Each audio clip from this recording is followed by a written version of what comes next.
Pega a sua Bíblia, por favor. Abra comigo na segunda epístola do apóstolo Pedro. Por favor, abra a sua Bíblia. Nós vamos dar início hoje aqui ao estudo da segunda carta do apóstolo Pedro. E nós estaremos lendo a partir, então, do primeiro capítulo, tá? Então, abra a sua Bíblia. Segunda carta do apóstolo Pedro, capítulo de número 1, e nós estaremos lendo alguns versículos da palavra de Deus para a nossa vida nessa noite tão maravilhosa. Quantos desejam aprender a palavra de Deus nessa noite? Tem certeza querem aprender a palavra de Deus? Então vamos lá. Vamos ler do versículo 1 ao versículo 4. Nós vamos começar estudando apenas os 4 primeiros versículos da segunda carta do apóstolo Pedro. Localizaram o texto? Podem dizer amém? Fique bem atento à leitura, porque ela por si só já nos ensina muita coisa. Diz assim: Simão Pedro, servo e apóstolo de Jesus Cristo, aos que conosco alcançaram fé igualmente preciosa pela justiça do nosso Deus e Salvador Jesus Cristo, graça e paz vos sejam multiplicadas pelo conhecimento de Deus e de Jesus nosso Senhor, visto como seu divino poder nos deu tudo o que diz respeito à vida e piedade, pelo conhecimento daquele que nos chamou por sua glória e virtude, pelas quais ele nos tem dado grandíssimas e preciosas promessas, para que por elas fiqueis participantes da natureza divina, havendo escapado da corrupção que pela concupiscência há no mundo. Oremos a Deus. Senhor, em nome de Jesus, meu Deus, nós queremos nessa noite dar início a esse estudo desta carta do apóstolo Pedro, Pai, carta esta inspirada pelo Senhor, em que o Senhor deu ao teu filho essas palavras, e nós precisamos, Pai, da iluminação, da instrução, da orientação do teu Santo Espírito aqui nesta noite, nos iluminando, abrindo o nosso entendimento, nos fazendo compreender a tua palavra, e que em tudo isso, Pai, o teu nome seja glorificado, que os nossos corações estejam quebrantados, os nossos ouvidos estejam sensíveis à tua voz, e que o teu nome seja engrandecido. Oramos em nome de Jesus. Amém. Pode se assentar, queridos. Deixa eu fazer uma introdução na carta, porque a partir dessa introdução da carta, ela vai nos ajudar a compreender melhor a carta de Pedro. Pedro já tinha escrito uma carta, a primeira carta, a um grupo de crentes que estavam fugindo da perseguição. Quem veio ao curso de história da igreja foi mais ou menos durante a perseguição do imperador Nero. Nero, em especial, um imperador que estava naquele momento ali no controle do Império Romano, estabeleceu uma perseguição intensa contra os cristãos, e tudo leva a crer, segundo alguns historiadores, que Pedro estava escrevendo exatamente nesse período. Em especial, alguns crentes que estavam passando por perseguições intensas. Estavam sendo mortos, perseguidos, apanhavam, perdiam seus patrimônios. Filhos eram mortos, era uma coisa louca. Uma perseguição tanto por parte do império, quanto por parte dos judeus. E os crentes estavam passando por uma aflição muito grande. Aí Pedro escreve a primeira carta no intuito de encorajá-los acerca da fé, de que eles mantivessem firme a sua fé, mesmo em meio às perseguições, mesmo em meio às aflições, mesmo em meio à morte, permaneça firme no Senhor. Essa foi a primeira carta. E ele escreve essa primeira carta a esse grupo de irmãos que estavam espalhados por toda a Ásia. Ele chama dos dispersos, que tiveram que fugir da sua terra natal, da sua casa, e ir pelo mundo procurando se proteger para não morrer. E Pedro escreve para esse grupo na primeira carta. Agora, alguns anos mais tarde, pelo menos acredita-se que tenha sido, não tem uma data precisa, mas entre 2 a 5 anos mais tarde, mais ou menos 2 a 5 anos mais tarde, Pedro decide escrever mais uma carta. Ele recebe as notícias do que está acontecendo e ele decide escrever para esse mesmo povo, esses crentes que estão sendo perseguidos. Ele decide escrever uma segunda carta. E por que Pedro escreve uma segunda carta se ele já tinha escrito a primeira? Porque agora o perigo não estava do lado de fora da igreja. Na segunda carta o perigo está dentro da igreja. Deixa eu explicar. Na primeira carta o perigo era quem? Era o Império Romano, era a perseguição romana, era a perseguição dos judeus, era a perseguição. Essa é a primeira carta. E na segunda carta, a segunda carta era o perigo estava dentro da igreja. Os falsos crentes e falsos líderes que estavam dentro da igreja, e isso estava fazendo uma ameaça grande à igreja. Então, enquanto na primeira carta o perigo vem de fora, na segunda o perigo vem de dentro. Repita comigo assim: o perigo vinha de dentro da igreja. Na segunda carta o perigo vem de dentro. Isso durante o estudo que a gente vai ter, que eu não sei quanto tempo nós vamos levar estudando os 3 capítulos, vocês vão perceber que Pedro deixa bem claro que eles tinham que ter cuidado agora, não mais com as perseguições que vinham de fora, mas com o que estava sendo semeado dentro da igreja. É isso que o inimigo faz, por isso que a gente tem que ficar atento. Então ele vai escrever no intuito de proteger a igreja, de guardar a igreja, da igreja manter firme a sua fé, mesmo em tempos difíceis. Luta do lado de fora, perseguição do lado de fora, do lado de dentro, heresias, falsos líderes, falsos crentes. Tudo levava a crer que a igreja não ia suportar, tudo levava a crer que a igreja ia acabar. Quem olhava de fora, num contexto superficial, dizia: eles não vão resistir muito tempo, essa seita vai acabar. Mas já 2000 anos se passaram e as portas do inferno não prevaleceram e a igreja continua de pé. Quem pode dizer glória a Deus aí? Aleluia! O diabo se levanta contra a igreja de diversas maneiras, mas a igreja de Jesus, ela permanece de pé. E Pedro está inspirado por Deus para escrever.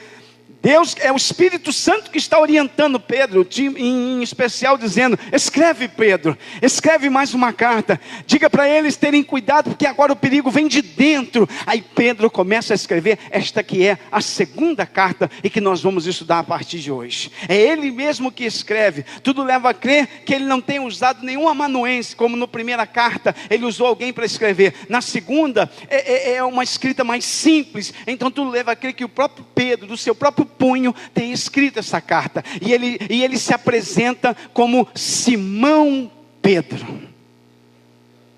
Não era muito comum Pedro usar esse termo, Simão Pedro, mas era uma forma carinhosa que Jesus o chamou certa feita, porque era seu nome, e ele diz: Simão Pedro. É interessante que ele está se apresentando na carta, e era usualmente comum no prefácio se apresentar quem é que está escrevendo. E ele diz assim: Simão Pedro.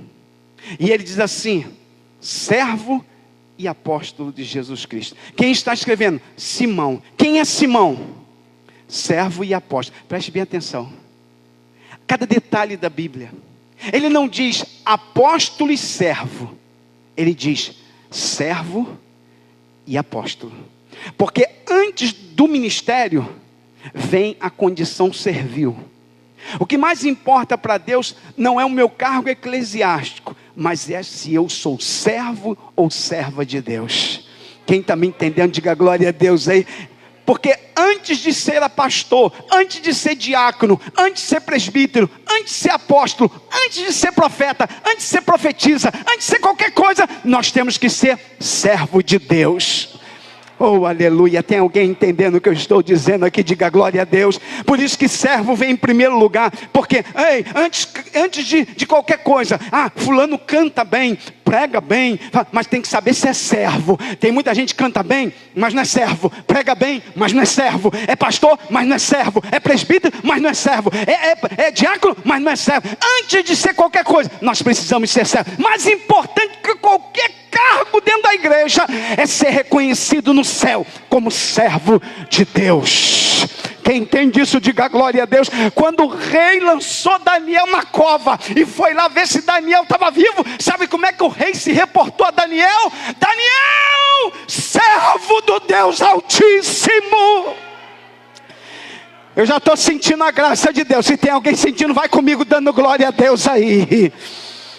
Aleluia. Ele disse: Daniel governador, Daniel prefeito de várias províncias em Babilônia, Daniel meu administrador. Ele diz: Daniel, servo do Deus Altíssimo. Daniel era conhecido como servo de Deus. Irmão, muito mais do que ser conhecido como pastor ou como qualquer função eclesiástica, que sejamos conhecidos como servo de Deus. Alguém olha assim: ali vai o servo de Deus. Aquela mulher sunamita olhava para Eliseu e dizia: ali vai um servo de Deus, ali vai uma serva de Deus. As nossas atitudes vão demonstrar se nós somos servos e servas de Deus. E quem vai dizer que somos servos de Deus? As pessoas, né? Pedro se apresenta, e ele se apresenta como servo e apóstolo. Primeiro servo. É interessante que tem tanta coisa profunda nisso. O termo servo, está lá, ó, servo. No original grego é doulos. Doulos, que significa escravo. Hoje eu estava lendo um livro de John MacArthur, e ele disse o seguinte: ele estava exatamente trabalhando essa temática escravo, porque o termo ali servo não foi bem traduzido pelos tradutores. O termo certo literalmente seria Simão Pedro, escravo e apóstolo. Escravo, porque servo, os servos daquele tempo, eles poderiam trabalhar para alguém por uma remuneração, poderiam escolher para quem trabalhar, quanto iriam ganhar. O servo poderia fazer isso. O escravo não tem vontade própria. O escravo faz aquilo que o seu dono, porque o escravo é uma propriedade de alguém. Servo é livre, escravo tem um dono. Era marcado igual boi, é propriedade de alguém. Por isso que Paulo também se apresenta como escravo. Ele diz: Paulo escravo ou servo, mas o termo seria escravo. Diz assim: porque ninguém me quiete, porque trago no meu corpo as marcas de Cristo. Eu estou marcado, sou um escravo dele, sou propriedade dele, e o meu desejo é fazer a vontade dele. Quem aqui nesta noite é mais do que servo, é escravo do Deus vivo, ainda que essa conotação escravo cause um certo mal-estar, mas é exatamente isso que Pedro tinha em mente. Eu sou dele, ele é meu dono, eu sou propriedade dele, eu só faço a vontade dele, e o que ele mandar eu vou fazer, porque ele é o meu Senhor e eu sou seu escravo. Tem alguém entendendo o que eu estou pregando aqui? Diga glória a Deus aí, aleluia. É por isso que Simão Pedro se apresenta como escravo, dizendo: ele é o meu dono, ele é que manda em mim, eu apenas me submeto à sua vontade, e o que ele mandar eu fazer, farei, porque ele é o meu dono. Aleluia. E é importante lembrar que o escravo, a Fernanda me lembrou aqui, naquela cultura, como nas demais mais para frente, era um produto comprado no mercado. Se alguém quisesse ter escravo, ia até uma feira popular, haviam homens e mulheres que eram vendidos como escravo. Então quem tinha dinheiro, comprava um escravo e levava o escravo para o seu trabalho, seja na zona rural ou na urbana, seja para trabalhar na lavoura ou para trabalhar em casa. Então quem comprava um escravo, era dono daquele escravo. É por isso que Pedro entende que nós somos escravos de Deus, escravos do Senhor Jesus. Sabe por quê? Porque nós fomos comprados. Oh, aleluia, meu Deus do céu, eu vou parar aqui, enquanto você não der glória a Deus, eu não continuo. Nós fomos comprados, pastor, mas nós fomos comprados como? Fomos comprados com que dinheiro? Com ouro, com prata, com pedras preciosas? Nós fomos comprados com real, com dólar, ou com que tipo de moeda fomos comprados? Aí a Bíblia diz que nós fomos comprados pelo sangue do Cordeiro. O sangue de Jesus na cruz do Calvário nos comprou. É por isso que na cruz, quando ele brada lá na cruz, e ele em aramaico diz tetelestai, ele diz tetelestai, era um termo comum no mercado de escravos. Quando alguém queria comprar o escravo e dizia assim, ele é meu, aí o escravo era separado, e quando se entregava a bolsa de dinheiro para o vendedor do escravo, se dizia tetelestai, está pago, me dá ele aqui. Na cruz, Jesus Cristo bradou e disse, tetelestai, tetelestai, está pago, está comprado. Você foi comprado por Deus. Aponte a mão para alguém que está do teu lado aí, irmão. Aleluia. Aponte a mão para alguém e diga, você foi comprado. Você tem um dono. Não é do teu jeito, não é como tu quer, não é como tu pensa, é do jeito de Deus, porque Ele é dono, é Senhor, é Ele que é Senhor na tua vida. É a condição que temos, nós somos escravos. Eu ainda estou ali em servo. Então Simão Pedro, ele tem em mente essa condição escravil. Ele é escravo. Ele tem um dono. Ele foi comprado. Aí sim, depois dessa condição de alguém que foi comprado, escravo. E o escravo é o meu querido Robertinho, para que se comprava um escravo? Para trabalhar. Não, peraí, alguém entendeu? Teve alguém que deu um glória a Deus? Não se comprava um escravo para ficar à toa. Não se comprava um escravo para ficar enfeitando o jardim da casa real. Comprava-se um escravo para que esse escravo trabalhasse para o seu Senhor. Aleluia. Oh, é por isso que nós cantamos, eu quero trabalhar para meu Senhor, levando a palavra com amor. É por isso que a gente canta, quero eu servir-te, ó meu Rei Jesus, e contigo sempre caminhar na luz, tendo com o povo de Deus comunhão, e dos meus pecados purificação.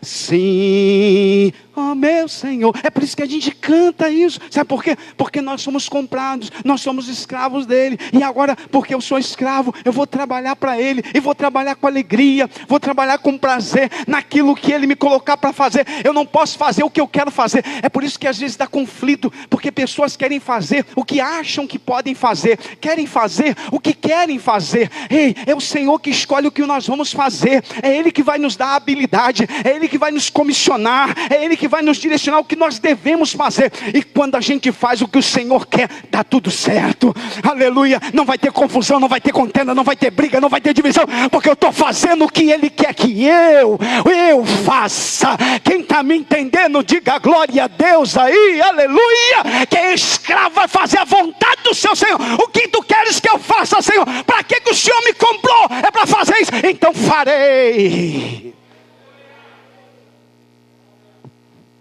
Eu ainda estou no primeiro versículo.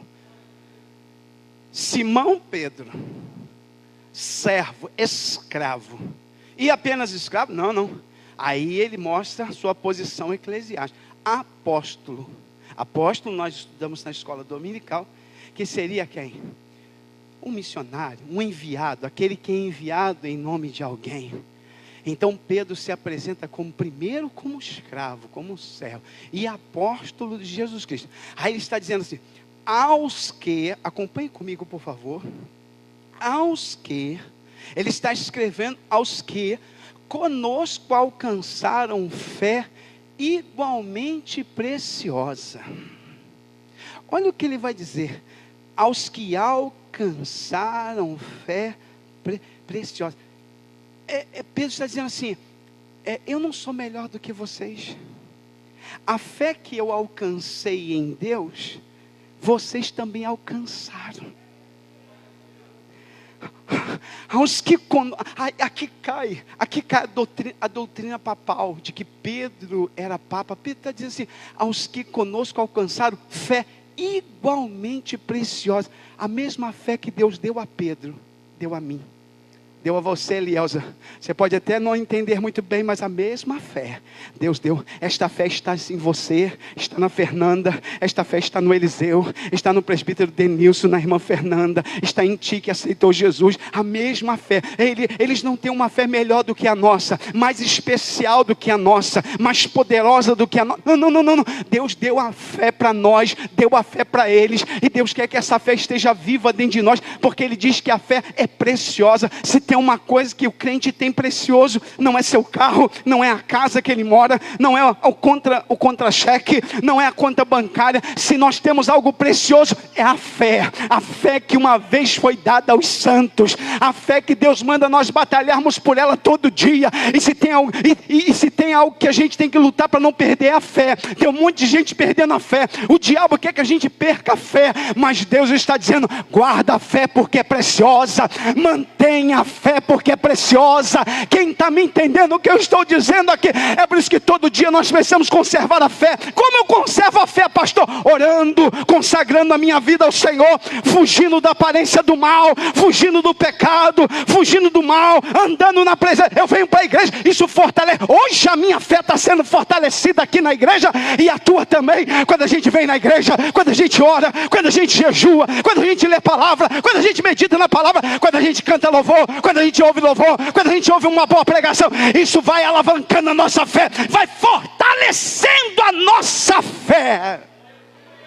Pergunte para alguém que está dizendo, como vai a tua fé? Como vai tua fé? Tua fé está como viva? Essa fé é preciosa, é algo precioso que Deus te deu. Então cuida bem da fé que Deus te deu, porque é precioso. Lá ele vai dizer, aos que conosco alcançaram fé igualmente preciosa. Gente, algo precioso, algo de grande valor. E Pedro está dizendo, no meio desta batalha, desta perseguição, desta crise que vivemos, Deus está falando conosco, guarde a tua fé que é preciosa. Irmão, tem um monte de gente perdendo a fé, tem um monte de gente se desviando, tem um monte de gente se afastando, tem um monte de gente brincando de ser crente. Guarda a tua fé. Aos que conosco alcançaram fé igualmente o quê? Preciosa. E alcançaram essa fé por quê? Porque são bons? Porque é bonzinho? Deus dá a fé para quem é bonzinho. Deus dá a fé para quem canta muito bem. Deus dá a fé porque fulano nunca matou ninguém, nunca roubou, nunca desejou mal. Não. A fé é dada pela justiça do nosso Deus e Salvador Jesus Cristo. Não é por mérito nosso. Na verdade, irmão, deixa eu falar uma coisa. Ninguém se sinta ofendido. Nenhum de nós merecia.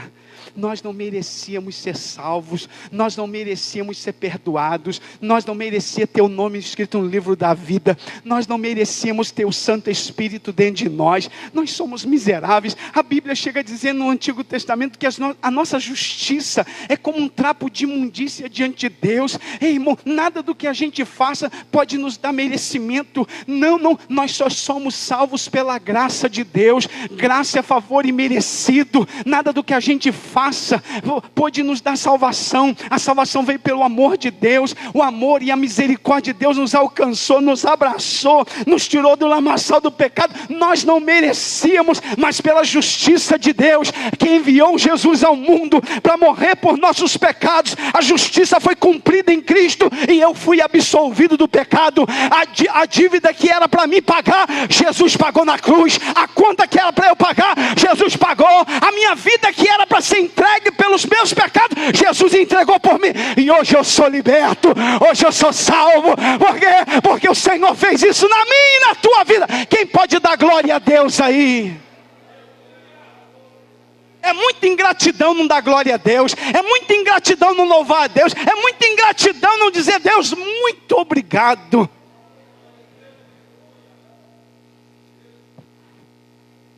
E ele continua no versículo 2 e diz assim, ainda no prefácio ele diz: graça e paz vos sejam multiplicados. Olha, se tem uma coisa que precisa ser multiplicada na nossa vida, não é dinheiro não. Porque tem muita gente com dinheiro multiplicado e dando tiro na cabeça. Tem muita gente com dinheiro, conta bancária multiplicada e tomando vários remédios para conseguir dormir. Tem muita gente com uma conta bancária abastada e sem paz. Mas Pedro diz que nós precisamos de graça e paz multiplicadas. Ai, meu irmão, quem está me entendendo, diga glória a Deus. Pedro vai dizer: o que eu preciso, irmã Andresa, em tempos de crise? O que eu preciso, gente, nos momentos difíceis da vida? A gente está vivendo um tempo de crise, de luto, de enfermidade, de perdas, de gente chorando ao nosso lado, de gente enlutada, de crise econômica, de crise política, de crise na saúde, de crise na segurança. A gente olha para o mundo está um caos, e a gente diz: o que a gente precisa, Paulo? Graça e paz. Graça e paz. Eu queria que você orasse comigo, diga: Senhor, eu preciso de graça e paz. Graça seja sobre a minha vida, paz.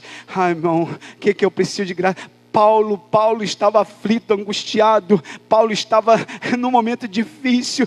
Foi orar ao Senhor porque aquele espinho lhe machucava, lhe feria, lhe angustiava. Aí Paulo foi orar a Deus. Aí Deus disse: Paulo, a minha graça te é suficiente. A minha graça te basta. Sabe o que a gente precisa para vencer as crises, os problemas, os dilemas, os momentos difíceis? Graça e paz. E Pedro diz que a graça e paz de Deus sejam multiplicadas na vida de vocês.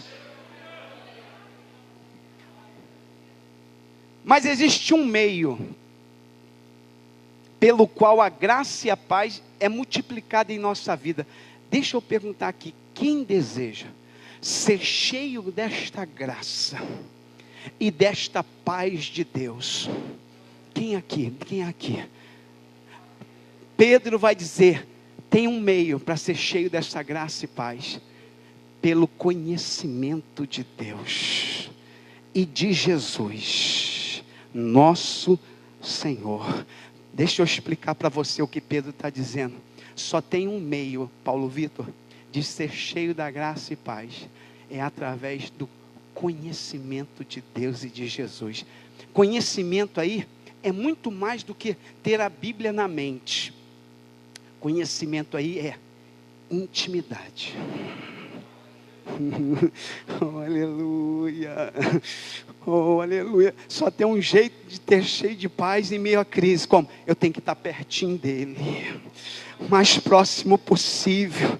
Conhecimento vem de intimidade. Quando eu digo assim, eu conheço minha esposa, eu estou falando, eu sou íntimo dela, convivo com ela, durmo com ela, acordo com ela, eu conheço a Fernanda. Aí Pedro diz: tu quer que a graça e paz seja multiplicada, que você tenha conhecimento de Deus e de Jesus. Em outras palavras, ande com ele, aprenda com ele, ouça a voz dele, leia a sua palavra, se alimente da sua pessoa na ceia, aleluia, vai comungando com Ele, vai adorando o seu nome, vai louvando o seu nome, vai tendo momentos íntimos com Ele, nos teus momentos de oração, e isso vai fazer você ter mais conhecimento dEle, e vai fazer com que a graça e a paz seja multiplicada sobre a tua vida. As pessoas vão olhar para você no meio de uma tempestade e vão dizer: como é que ela consegue andar sobre as águas no meio desta tempestade? Você vai dizer assim: é intimidade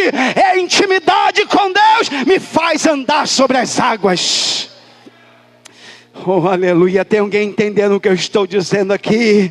Diga glória a Deus aí, aleluia. Ah, pastor, como é que eu faço para ser cheio dessa graça e paz? Tenha conhecimento de Deus e de Jesus, tenha intimidade com Ele, busque sim, conheça a sua palavra, mas muito mais do que conhecer a palavra no sentido teórico, intelectual, tenha um conhecimento experimental, ande com Ele, fale com Ele, ouça a sua voz, sinta a sua glória na tua alma, na tua vida. Levante-se e diga assim: hoje Deus falou comigo, eu ouvi a voz de Deus, isso é suficiente para te trazer paz. Levante a mão para o céu e diga glória a Deus nessa noite. Aleluia. Pedro está dizendo: graça e paz vos sejam multiplicadas pelo conhecimento de Deus e de Jesus nosso Senhor. Aí ele diz assim no versículo de número 3, acompanhe comigo. Ele diz assim: visto como seu divino poder nos deu tudo o que diz respeito à vida e à piedade. Olha, eu vou repetir: visto como seu divino poder nos deu tudo o que diz respeito à vida e a piedade. Ou seja, Pedro está dizendo assim: Ele deu a nós tudo aquilo que precisamos. Como? Por meio do seu poder. O poder de Deus não é para a gente ficar apenas falando em mistério na igreja, pulando, saltando. O poder de Deus é para suprir necessidades, para enfrentar problemas, para vencer o pecado, para dizer não àquilo que desagrada a Deus, para viver em comunhão com os meus irmãos, mesmo eles sendo imperfeitos, mas o poder de Deus me faz viver em comunhão. Tem muita gente, olhe para mim, equivocado com relação ao poder de Deus. Nossa, a igreja pentecostal ainda tem muitos equívocos com relação ao poder de Deus. Tem gente aí falando de mistério, pulando, virando cabalhota, dizendo que está vendo anjo, quebrando, fazendo, acontecendo, gritando muito, mas não consegue ver em comunhão com os irmãos, não consegue suportar a falha do outro, não consegue superar o defeito do outro. Tem muita gente equivocada. O poder de Deus me faz suportar o erro do outro, e eu não vou retaliar, eu não vou revidar, não, porque o poder de Deus me dá força para superar isto, vencer isso, e não vou guardar ressentimento, não vou guardar mágoa, não vou guardar, não, porque o poder de Deus me ajuda a vencer isso. Quem está me entendendo, diga glória a Deus. O poder de Deus me ajuda a vencer, viver uma vida que agrade a Deus, viver uma vida que louva a Deus, viver uma vida que glorifica a Deus. O pecado pode vir com as suas bandejas, mas eu vou recusar, porque o poder de Deus me ajuda a recusar o pecado, recusar o convite ilícito. O poder de Deus me faz dizer não àquilo que desagrada a Deus, e dizer sim àquilo que agrada a Deus. Isso é poder de Deus. Quem aqui nesta noite deseja sair daqui cheio do poder de Deus, diga glória a Deus aí, aleluia. Ele nos dá tudo o que precisamos, visto como o seu divino poder nos deu tudo o que diz respeito à vida e à piedade. Esse poder supre as minhas necessidades, supre as tuas necessidades. Ah, pastor, eu não consegui cedir ao pecado, porque mais forte foi do que eu, porque faltou poder, porque poder de Deus nos ajuda a superar os dilemas, as tentações, as nossas carências e necessidades. O poder de Deus supre todas essas coisas e nos faz triunfar triunfar. Por isso, nesta noite, você quer vencer o pecado? Seja cheio do poder de Deus. Aleluia, eu estou sentindo a graça de Deus aqui nesta noite. Aleluia, eu estou sentindo o poder de Deus aqui nesta noite. Isso é poder de Deus. Poder de Deus é isso. A fornalha está aquecida. Dobra os teus joelhos diante da estátua, não vão dobrar. Pode me jogar na fornalha, mas por quê? Porque o poder de Deus está sobre a minha vida. Eu não vou idolatrar, eu não vou sair do caminho, eu não vou abandonar Deus, eu não vou ceder. Não. Pode me lançar na fornalha, mas eu vou permanecer firme no Senhor. O que é esse poder de Deus? Poder de Deus pode me lançar na arena, como nós estudamos no curso de história. Me lance na arena, ainda que os leões venham mastigar os meus ossos, triturar os meus ossos, eu continuo firme na presença. Não vou abandonar o Senhor, não vou negar minha fé. Continuo sendo cristão para a glória de Deus. Eles são loucos? Não, é poder de Deus. Porque não me envergonho, diz Paulo, do Evangelho, porque é poder de Deus, para a salvação de todo aquele que crê. Isso é poder de Deus. O poder de Deus é manifesta exatamente. O poder de Deus é manifesta quando nós estamos sozinhos, às vezes diante do computador. É ali que o poder de Deus se manifesta. É quando estamos no trabalho, longe da esposa. Ali tem poder de Deus para vencer o pecado. Poder de Deus na vida dos jovens, quando estão namorando, para superar as tentações que vêm. Poder de Deus. Poder de Deus para não retaliar pessoas que até mereciam ouvir certas verdades. Mas o poder de Deus me dá, trava a minha língua. Oh, aleluia. Oh, aleluia, aleluia. Eu vou aguentar, eu vou engolir mais esse sapo, porque o poder de Deus está sobre a minha vida. E não vou guardar ressentimento, não. Vou viver a minha vida em paz, porque o poder de Deus me faz isso. Poder de Deus. Estamos muito equivocados, achando que poder de Deus, aí vem para cá, vira cambalhota, fala em mistério, grita, entrega a revelação, fica descontrolado, e lá fora já está na fofoca. Já não fala com o irmão, se levanta contra o outro. Que tipo de... Isso não é poder de Deus, isso não é poder de Deus. Tem muita coisa se manifestando às vezes no meio pentecostal que não é poder de Deus. Oh, aleluia. Visto como seu divino poder nos deu tudo que diz respeito à vida e piedade pelo conhecimento. Mais uma vez Pedro dá ênfase ao conhecimento daquele que nos chamou por sua glória e virtude. Pedro 2 vezes, pelo menos 14 vezes ele vai usar o termo, se eu não estou equivocado, pelo menos algumas vezes vai usar o termo conhecimento, porque Pedro entende que para vencer tempos de crise eu tenho que ser íntimo de Deus. Eu não posso apenas frequentar uma igreja, eu não posso apenas fazer parte do hall de membros da igreja, eu não posso apenas ter uma carteirinha de membro, eu preciso ser íntimo. Meu nome não pode estar apenas no hall de membros, meu nome tem que estar no livro da vida. Eu não posso ser conhecido só na igreja, eu preciso ser conhecido no céu.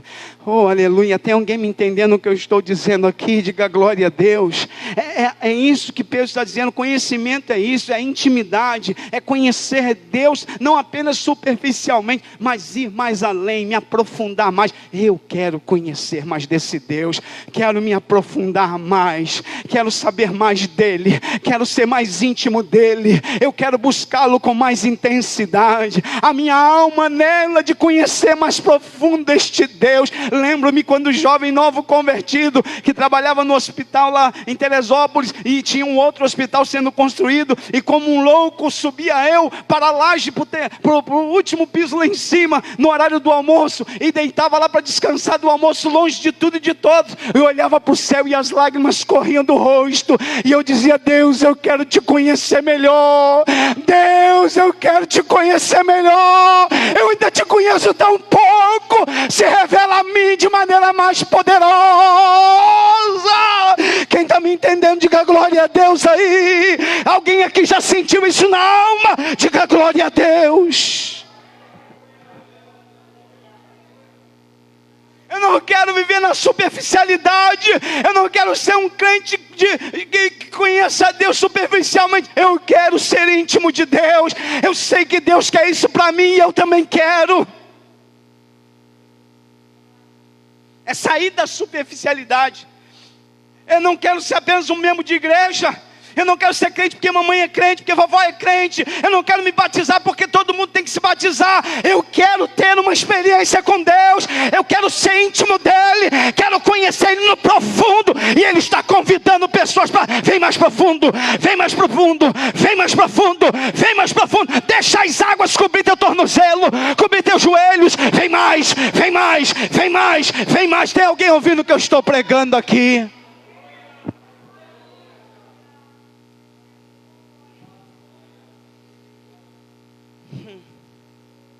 Aí no versículo 4 a gente finaliza. Acompanhe comigo a leitura do 4. Pelas quais Ele, o Senhor, nos tem dado. Olha o termo aí. Deus nos tem dado. Nos tem concedido. Dado à igreja grandíssimas, não pequenas, grandíssimas, e mais uma vez Pedro usa o termo preciosas promessas. Eu quero dizer uma coisa para você que está aqui me ouvindo. Deus tem para você que está aqui hoje, e para você que me ouve e vai me ouvir no YouTube, Deus tem para nós grandíssimas e preciosas promessas. Me ajuda aí, Gabi. É pena que a gente não pode dar a mão ao outro, mas pode apontar a mão para alguém e diga assim: Deus tem para a tua vida. Diga para alguém que está do teu lado: Deus tem para a tua vida grandíssimas, me ajuda aí, e preciosas promessas. Deus tem para a tua vida, mas espera no tempo, espera na hora de Deus, vai se cumprir as grandiosas promessas de Deus para a tua vida, as preciosas promessas de Deus para a tua vida, vai se cumprir a hora que Deus quiser, no tempo de Deus, o que Ele quer fazer na tua vida, na tua casa, na tua família, as grandíssimas e preciosas promessas de Deus vão se cumprir.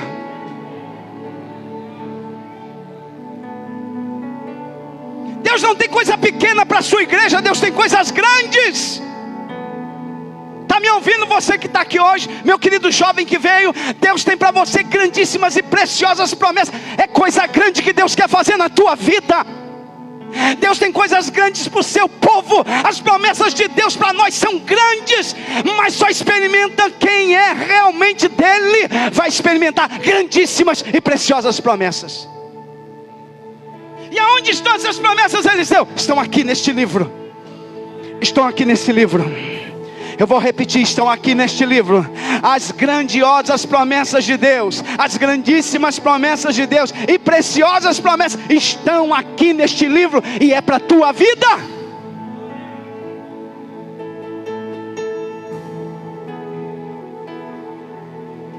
Não deixe Satanás te enganar dizendo que você não é nada, você não é ninguém, você não pode nada. Deus está dizendo: eu tenho grandíssimas e preciosas promessas para a tua vida.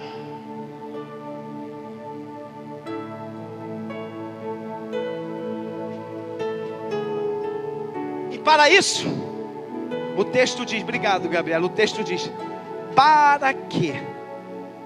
Obrigado. Para quê?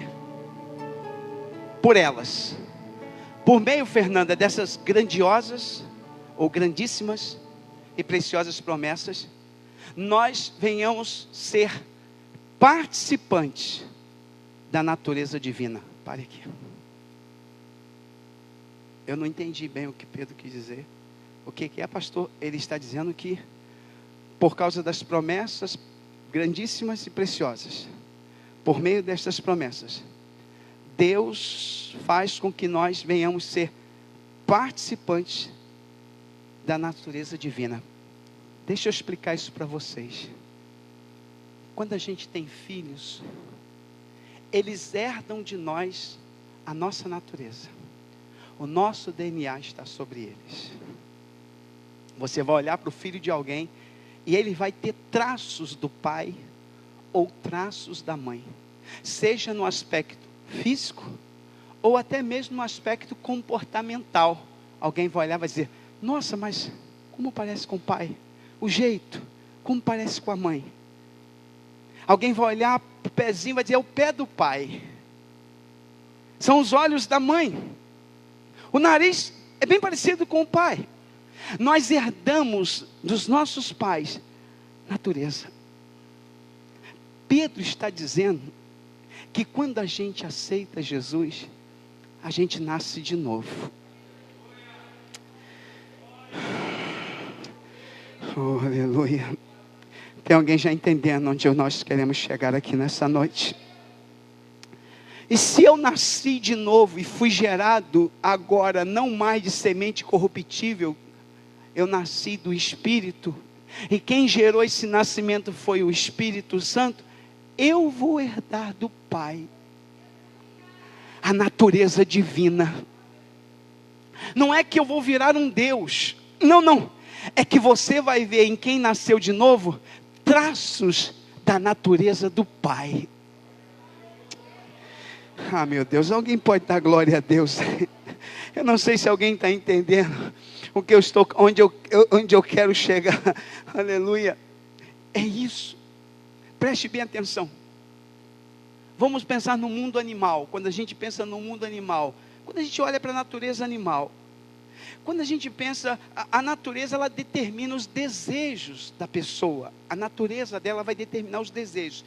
Por exemplo, quando a gente olha, por exemplo, para a natureza, é natural, é da natureza do porco estar na lama. Pedro vai escrever sobre isso, que o porco que foi lavado voltou ao espojador. E o cachorro, é da natureza do cachorro às vezes vomitar e comer o próprio vômito. É da natureza do animal. Faz parte da natureza. Quem olha isso fica assustado, mas para ele o animal é natural, porque é da natureza do animal. Quando a gente olha, presta atenção onde eu quero chegar. Quando a gente olha para a natureza, a gente pode dizer também que a natureza determina o comportamento dos animais. Por exemplo, se você soltar uma águia, ela vai voar. É comportamental. Você não vai ver ela andando como uma galinha. Não. É natural, é do comportamento, ela herdou, é na natureza dela voar, abrir bem as asas e fazer voos altíssimos, porque faz parte da natureza dela. Ela herdou isso dos seus pais. Se nós olharmos para a natureza, por exemplo, é da natureza dos leões andarem em bandos, é da natureza do lobo andar solitário, sozinho, é muito comum, é da natureza da ovelha andar em rebanho. Então quem vai ver, é a natureza que você tem, vai dizer o que você é. Se a natureza do Pai estiver sobre você, se a natureza divina de Deus estiver sobre você, as pessoas vão olhar e vão ver traços de Deus na tua vida. Não tem como esconder, não tem como ser um crente secreto, não tem como se esconder. As pessoas vão olhar e vão ver Deus na tua vida. A natureza de Deus está sobre você. As tuas atitudes, teu comportamento, tua maneira de agir, tua comunhão com os irmãos vão mostrar que você tem traços da natureza de Deus. Quem está me entendendo, diga glória a Deus aí. Alguém vai dizer, você é a cara do Pai. O texto diz, versículo de número 4, acompanhe comigo. Pelas quais Ele nos tem dado grandíssimas e preciosas promessas, para que por elas fiqueis participantes da natureza divina. E essa natureza divina, preste bem atenção, que o Pai produz em nós, porque a partir do momento, Kátia, que nós aceitamos a Jesus, o DNA de Deus está sobre nós. E agora, a nossa natureza vai começar a ser transformada, aniquilada. A natureza humana vai perdendo força, a natureza carnal, a carne vai perdendo força, e o Espírito de Deus vai controlando o nosso ser. Aquele que roubava já não rouba mais. Há uma transformação na sua natureza. Aquele que furtava não furta mais. Aquele que mentia não mente mais. Mas por que ele faz isso? Porque ele quer? Não. Porque a natureza de Deus está dentro dele. E essa natureza está transformando ele. Aquele que se prostituía com várias mulheres, mas agora não vai se prostituir mais. Porque a natureza de Deus está dentro dele. E aquilo que era muito comum para ele fazer, porque era a natureza dele, é a natureza, a inclinação normal. E às vezes herdou isso até dos pais. Mas agora ele recebeu do Pai Pai eterno, do Pai santo, do Pai perfeito, uma nova natureza. E esta nova natureza vai fazer ele ser fiel à sua esposa, vai fazer ele ser fiel à sua igreja, vai ser fiel ao seu pastor, vai ser fiel. Quem está me entendendo, diga glória a Deus. É a natureza de Deus que vai fazendo essa mudança. Há uma mudança na nossa natureza. A natureza humana vai dando lugar à natureza divina, e Deus vai produzindo aspectos dele em nós: a santidade, a pureza, a bondade. Chamamos isso de fruto do Espírito. Esse fruto vai sendo produzido pelo Espírito em nós. Aquele que brigava, batia, roubava, fazia, era violento demais, agora é um cordeiro, agora é manso, falava demais, não tinha trava na língua, agora consegue se dominar, é sábio nas palavras. Que é isso? A natureza de Deus está sobre ele e está regendo a sua vida. Quem está entendendo, diga glória a Deus aí. Que é isso, pastor? O que está acontecendo comigo? É a natureza de Deus que está sobre a tua alma. É a natureza que chamamos natureza divina. Quem dá isso para nós? Deus. A natureza de Deus está em nós. Nós nascemos de novo e agora Ele vai produzir em nós aspectos do seu caráter. É por isso que o mentiroso não vai mentir mais.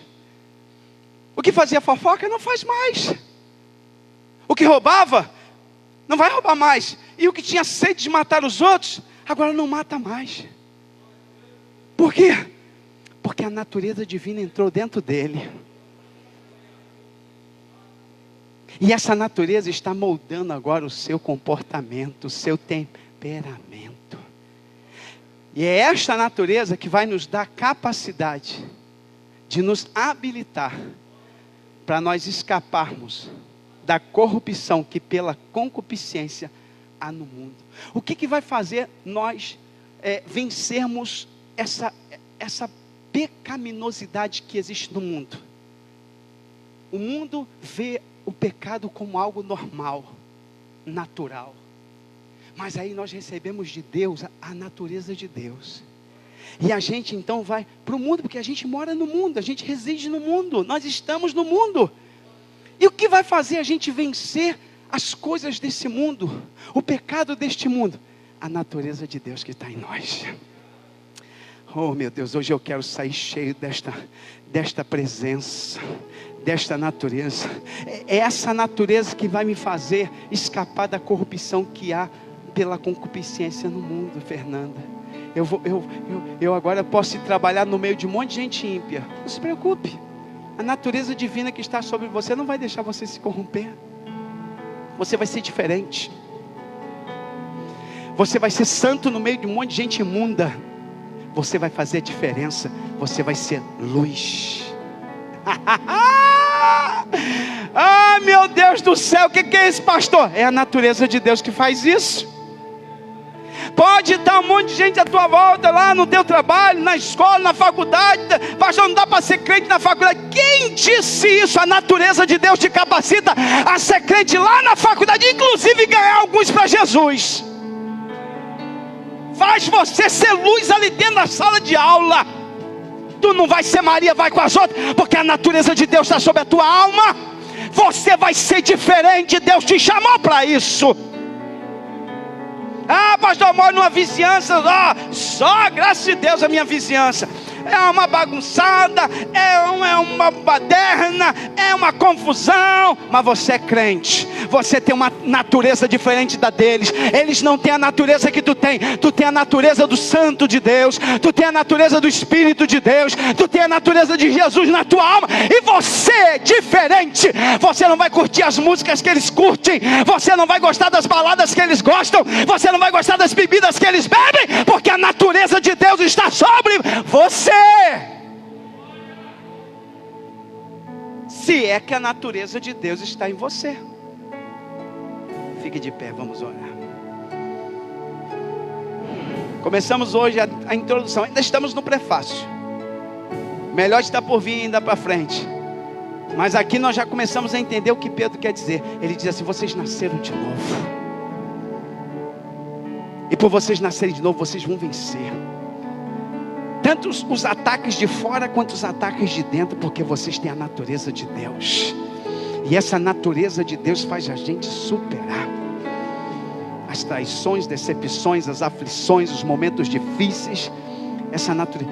E hoje, nessa noite, eu gostaria de convidar você que está aqui a dizer para Deus, comigo aqui em oração, e dizer assim: Senhor, eu quero mais de Ti, eu quero mais da Tua pessoa. Eu queria que você, se possível for, orasse comigo e dissesse para Deus: Senhor, eu não posso sair daqui do mesmo jeito. E eu queria dizer para alguém que está aqui: se existem coisas ainda na tua vida que a natureza divina precisa trabalhar, coisas que ainda estão, às vezes, que precisam ainda ser lapidadas pela natureza de Deus, que vez ou outra a natureza humana, carnal, daquele homem regenerado às vezes se manifesta, e que você ainda precisa ser lapidado por Deus. Diga para Deus: Senhor, pode moldar, pode me lapidar. Faz, Senhor, na minha vida, que a minha natureza seja totalmente crucificada, e que eu seja cheio da natureza de Deus na minha alma, da presença de Deus. Eu estou ouvindo, tem gente orando e dizendo: Deus, arranca de mim aquilo que não te glorifica, faz de mim um crente cheio da tua presença. Eu estou ouvindo gente orando aqui dizendo: Senhor, eu não quero ser assim. Tem gente aqui igual o Jacó no Val de Jaboque, que decidiu lutar com o anjo, dizer: me abençoa, me abençoa, me abençoa, me abençoa, muda a minha vida. Eu carrego há tanto tempo tantas coisas ruins em mim, tantas imperfeições durante a história da minha vida. Eu já errei tanto, eu preciso de mudança. Tem gente aqui orando, eu sei que tem gente sincera orando. Tem gente que está dizendo: Senhor, muda a minha vida, muda. Eu estou ouvindo a voz do Espírito de Deus dizendo que está mudando gente aqui hoje, que está ouvindo gente orando com sinceridade aqui nessa noite, e dizendo e pedindo e suplicando: muda meu ser, muda essa natureza ruim, transforma essa natureza em mim, Senhor, muda a minha alma, trabalha em mim. Tem gente orando aqui, tem gente orando. É muito sério o que Deus está fazendo, muito sério. Fale com Deus. Isso. Diga: Senhor, eu preciso desta mudança, eu necessito desta mudança, eu careço desta mudança. Eliseu, vem fazer esta oração.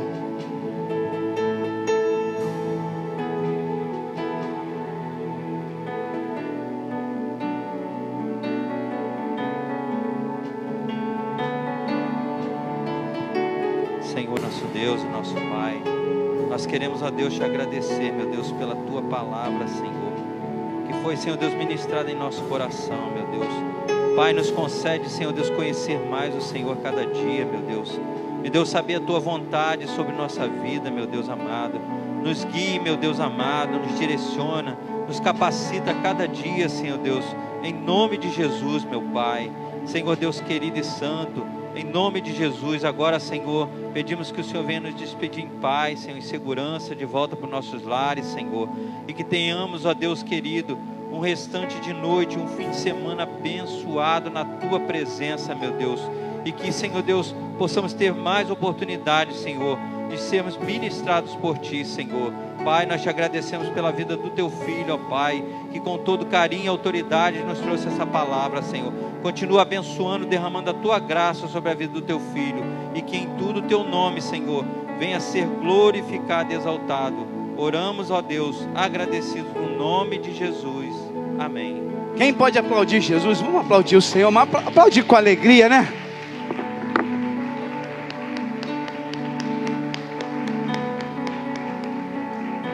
Oh, quantos foram abençoados pela palavra de Deus nessa noite? Diga glória a Deus.